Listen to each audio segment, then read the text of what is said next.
বিএনপির ভারপ্রাপ্ত চেয়ারম্যান জনাব তারেক রহমান, আপনাকে আমাদের অনুষ্ঠানে স্বাগত জানাই। আপনি আমাদের শুভেচ্ছা এবং কৃতজ্ঞতা জানবেন। আমাদের সাথে আরো থাকছেন প্রফেসর আসিফ নজরুল। তিনি একজন জুরিস্ট, লেখক, সাংবাদিক এবং তার অনেক পরিচয়। তবে তার সবচেয়ে বড় পরিচয় এই মুহূর্তে যে তিনি সরকারের একজন উপদেষ্টা, তিনি সরকারের সঙ্গে রয়েছেন। তাকে আরেকটু আমি যদি পরিচয় দিতে চাই, তিনি একসময় সাংবাদিক ছিলেন, দুর্দণ্ড প্রতাপশালী রিপোর্টার ছিলেন। সেই আসিফ নজরুলকে আমরা সঙ্গে পেয়েছি। প্রফেসর আসিফ নজরুল, আপনাকে আমাদের সাথে পেয়ে আপনাকে আমাদের কৃতজ্ঞতা জানাই এবং স্বাগতম। আপনি আমাদেরকে সময় দিয়েছেন, পুরো টিমের পক্ষ থেকে আপনাকে স্বাগত। প্রথমেই যে বিষয়টি প্রফেসর আসিফ নজরুল আপনার কাছে যেতে চাই যে প্রফেসর আসিফ নজরুল, আপনারা কি তারেক রহমানের এগেইনস্টে যেসব মামলা হয়েছে সেই সব মামলা প্রত্যাহার করছেন কিনা খুব শীঘ্রই?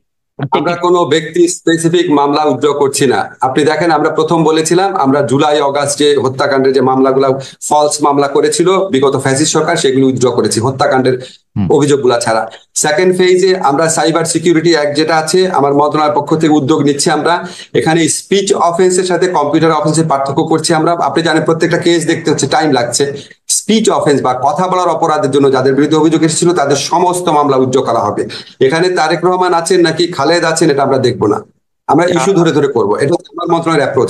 আরেকটা কথা বলি, আপনার মনে প্রশ্ন রাখতে পারে তাহলে হঠাৎ করে রোজিনা আর মাহমুদুর রহমান মান্নারটা উইথড্র হলো কেন?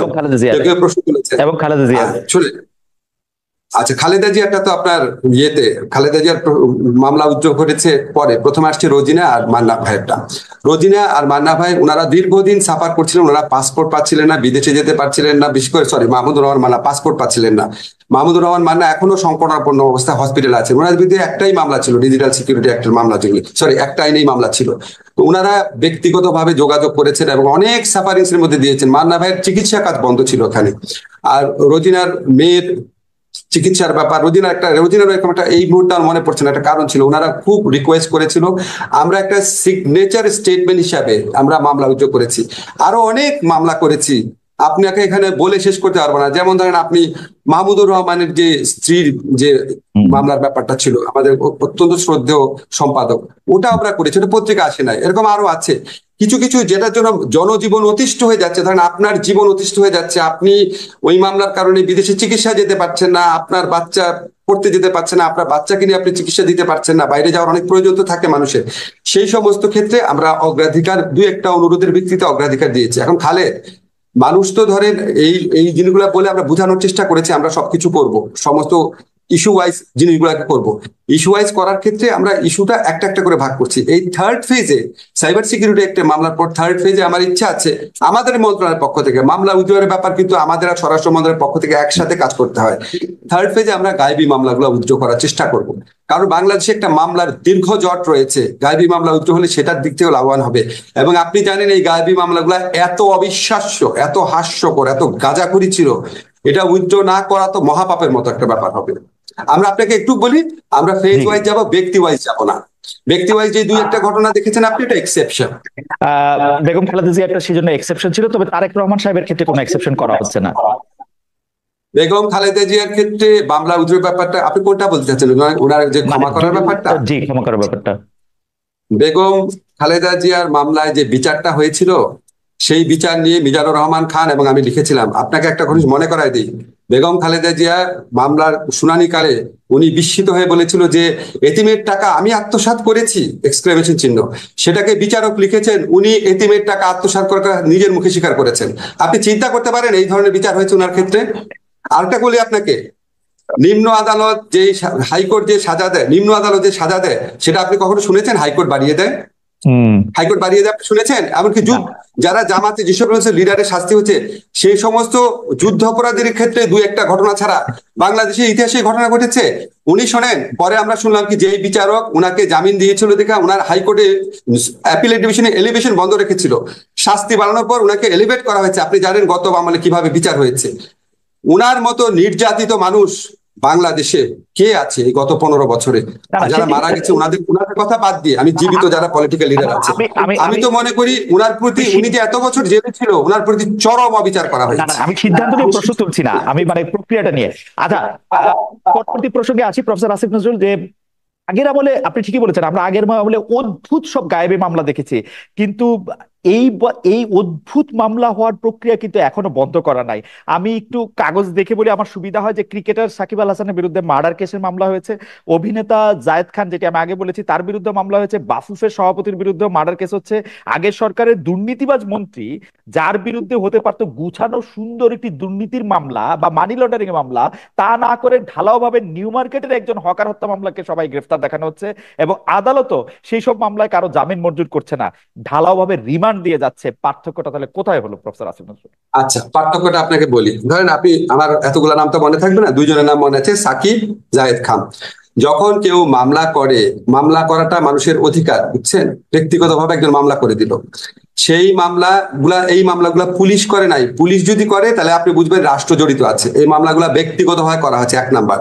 2 নাম্বার হচ্ছে মামলার কারণে, এই যে আপনি সাকিব বলে জায়েদ খান বলেন, unless you are a directly involve political figure, এই উনাদের ক্ষেত্রে কি কোনো গ্রেফতারের ঘটনা ঘটেছে? গ্রেফতার ঘটনা ঘটে নাই। যখন মামলা কোনো মানুষ করে, আমরা বারবার বোঝানোর চেষ্টা করেছি। যখন আমরা পুলিশকে বলেছি মামলা যখন করছে, আপনারা একটু বোঝানোর চেষ্টা করেন না কেন যে এই মামলাতে আপনারা যাদের বিরুদ্ধে অভিযোগ আনছেন তাদের কি আপনার সত্যি মানে বিশ্বাসযোগ্য কিনা অভিযোগটা। কারণ আমাদের পিআরবিতে কিছু প্রভিশন আছে, হিয়ারসে ধরনের বা গুজব গুজব ধরনের মামলা হলে পুলিশ প্রাইমারি কথাগুলো জিজ্ঞেস করতে পারে। পুলিশ কাছ থেকে এবং এমনকি আদালতের কাছ থেকে আমরা যে তথ্য পেয়েছি, যারা মামলা করতে আসে তারা এত বেশি প্রেশার, ওইখানেও এক ধরনের মানে মব প্রেশার থাকে, যে পুলিশের পক্ষে এবং কোনো কোনো ক্ষেত্রে আদালতের পক্ষে, যারা বিগত ফ্যাসিস্ট রেজিমের আমলে যাদেরকে নিপীড়ক সংস্থাতে পরিণত করা করা হয়েছিল, তাদের সেই মরাল কারেজ থাকে না এই উন্মত্ত জনতাকে কনফ্রন্ট করার জন্য। এগুলি ঘটনা প্রথম দিকে ঘটেছে। আমরা অনেক চেষ্টা করেছি, চেষ্টা করার পর এটা অনেক রিডিউস হয়েছে। আমরা একটা জিনিস সবাইকে বলার চেষ্টা করেছি, যেখানে এফআইআর মানেই গ্রেফতার না। আপনাকে আমি কিছু নাম বলবো না, বাট কিছু কিছু মানুষ যখন আমাদের সাথে যোগাযোগ করে যে এই মামলা তাদের বিরুদ্ধে হওয়ার কথা না, আমরা স্বরাষ্ট্র মন্ত্রণালয় এবং আমরা একসাথে কাজ করি, আমরা আশ্বাস দেওয়ার চেষ্টা করি যে পুলিশ ক্রেডিবল তথ্য না পেলে আপনাদের গ্রেফতার করবে না। গ্রেফতারের খবরগুলো আপনারা পান, কিন্তু গ্রেফতার করা হয় নাই এরকম অসংখ্য ঘটনা আছে। তারপরও আমরা চেষ্টা করছি এই জিনিসগুলা নিয়ে মানুষের যে মনে প্রশ্ন আছে সেগুলিকে আরো বেশি ভালোভাবে অ্যাড্রেস করার চেষ্টা করছি আমরা। আপনাকে একটু নাম ধরেই বলি, আপনার দীর্ঘদিনের যে মানে একসাথে কাজ করেছেন আপনারা, জনাব শাহরিয়ার কবির, তার বিরুদ্ধে যে হত্যা মামলা হয়েছে সেই ব্যাপারটিকে আপনি আসলে কিভাবে দেখেন? কেউ কেউ এই প্রশ্ন করছেন, 71-এর ঘাতক দালাল নির্মূল কমিটির সামনের সারির সংগঠক বলেই কি তিনি সেই জালে পড়লেন, যেটাতে আসলে আপনি নিজেও ছিলেন? তার বিরুদ্ধে হত্যা মামলা হয়েছে, আপনি জানেন। ওনার বিরুদ্ধে তো হত্যা মামলা আপনার 71-এ ঘাতক দালাল নির্মূল কমিটিতে থাকার কারণে হয়েছে, এটা কি বাদী লিখেছেন? লিখেন নাই। শোনেন, আপনাকে আমি ব্যক্তি বিশেষের কথা বলবো না, তাহলে অন্যদের প্রতি ইনজাস্টিস করা হবে। এখানে অনেক মানে এখানে কিছু কিছু মামলা হয়েছে, এটা আমাদেরকে ব্যথিত করেছে, আমাদেরকে বিব্রতকর অবস্থায় ফেলেছে।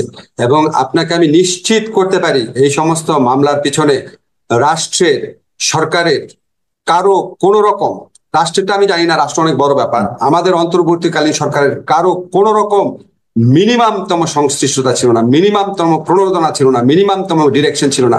ব্যক্তিগতভাবে এই জিনিসগুলো করা হয়েছে।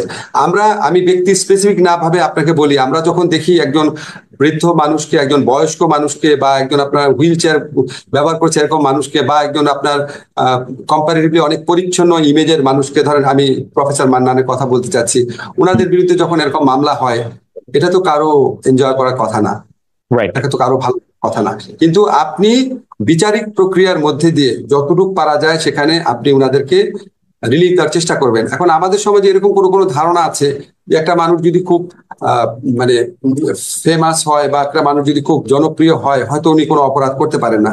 কিন্তু ধরেন আমি আপনাকে, সরি আমি নূর ভাইয়ের কথা বলছি, ধরেন আসাদুজ্জামান নূর ভাইয়ের গ্রেফতার নিয়ে অনেক প্রশ্ন উঠেছে। উনাকে ঢাকার হত্যা মামলা নিয়ে যদি গ্রেফতার করা হয়, এটা নিয়ে তো প্রশ্ন ওঠারই কথা। তো আমরা পরে ইনভেস্টিগেট করে দেখলাম ওনার বিরুদ্ধে নীলফামারীতেও মামলা হয়েছে। এখন খালেদ, আপনি আমাকে বলেন, নীলফামারীতে তো উনার এলাকাতে তো কিছু মৃত্যুর ঘটনা ঘটেছিল, ওনার গাড়ি ভরে হামলার পর কিছু এক্সট্রা জুডিশিয়াল কিলিং হয়েছিল, এটাতে ওনার জিরো ইনভলভমেন্ট থাকতে পারে। কিন্তু ওইটার কারণে যদি স্থানীয়ভাবে কেউ মামলা করে, আমি কি তারে বলবো যে নূর ভাই অত্যন্ত ফেমাস অভিনেতা, খবরদার ওনার বিরুদ্ধে মামলা করবা না? আমার কি অধিকার আছে? আমার শুধু এইটা দেখার আছে বিচারিক প্রক্রিয়ার মধ্যে দিয়ে ডিউ প্রসেসটা যেন কনফার্ম করা হয়।